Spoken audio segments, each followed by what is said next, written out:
हम भोजपुरी वाले जब स्टार्ट होते हैं तो बंदे नहीं होते हैं। एगो होता है अभी रुक जाओ वो गा देंगे एक लाइन भैया सी माइनर लाइन।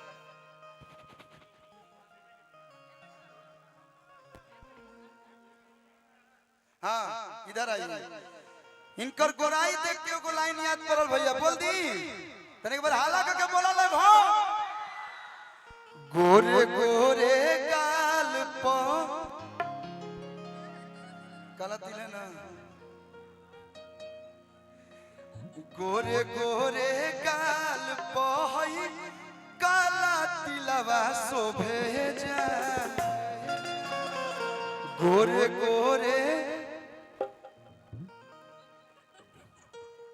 नेचुरल ब्यूटी है का देखता रहो कितना जाने आइले कितना जाने गइले लेकिन नेचुरल ब्यूटी होना पहिले छमका वाला से हो। ये हमारे गाना में लाइन बा हम ये सब ना बोले ना लेकिन गाना है। गोरे गोरे गाल पहई काला तिलवा शोभे जा शोभे काला तिले जा। सुनिए तहारा जैसन सुनर लईकी हमारे बिहार में हमारे विक्रमगंज पियरो हरिद्वारी में लड़का बोली हस प्रपोज हम लोग ऐसे आई लव यू नहीं करते हैं। हम लोग पहले भूमिका बनाते हैं कि तहारा जैसन सुनर लईकी किस्मत से मिले जान। जेकर किस्मत बढ़िया रही ओकरे के सुभी शर्मा मिली हो कहे के बा कि गोरे गोरे गाल पहई शोभे काला तिले जान।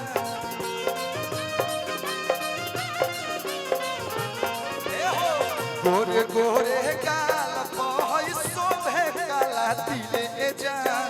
तहारा जैसन सुनर लईकी तहारा जैसन सुनर लईकी किस्मत से मिले जान। तहारा जैसन सुनर लईकी किस्मत से भैया भैया कि तू तो काटे लू किचन में भिंडिए जान। ऊपे शोभेला काला काला बिंदिए जान। मन तोहरा पर राजावा के कील भइल बा। का चाही बोलो आरा के खुरमा खइबू कि रोहतास के जिलेबी लागत रुआ सुनर सुभी शर्मा जी। मन करे बोली I love you baby I love you baby. हे हो कि तू तो काटे लू किचन में भिंडिए जान। उपसाटी के काला काला बिंदिए जान। मन तोहरा पर राजावा के कील भइल बा। बोल काका बाजारे से किंदिए जा। दोना निकाल फटफटिया के चौभिया फटफटिया के चौभिया। आयो तेजा के लइका जान तर का गई हस ए हो हमर भभिया।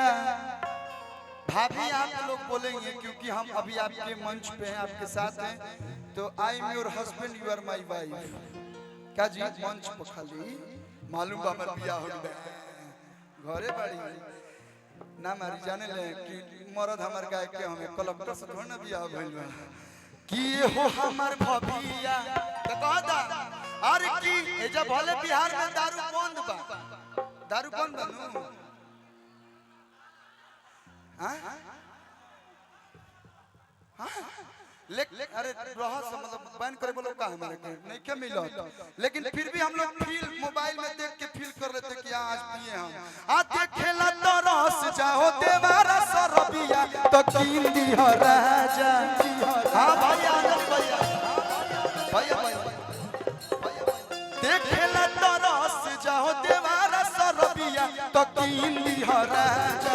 सड़िया गुलाबिया तो किंदी हो राजा। सड़िया गुलाबिया तो किंदी हो राजा। तू तो काटे लू किचन में भिंडिए जा। उपसाटी काला काला बिंदिए जान मन तहरा पर जवा के गिल भइल बा बोल काका बाजारे से किंदिए जान दोना निकाल फटफटिया के चबिया एहो हमर भभिया और हम गाना गाते कि जब सुते नी बलम संगे खटिया लगाए तब मारेला झुलुफिया हवा साए साए रे बलम के झुलुफी। चलिए बहुत बहुत धन्यवाद, बहुत अच्छा लगा कि आप आई और हम भी आपके साथ एक दो गाना गाए।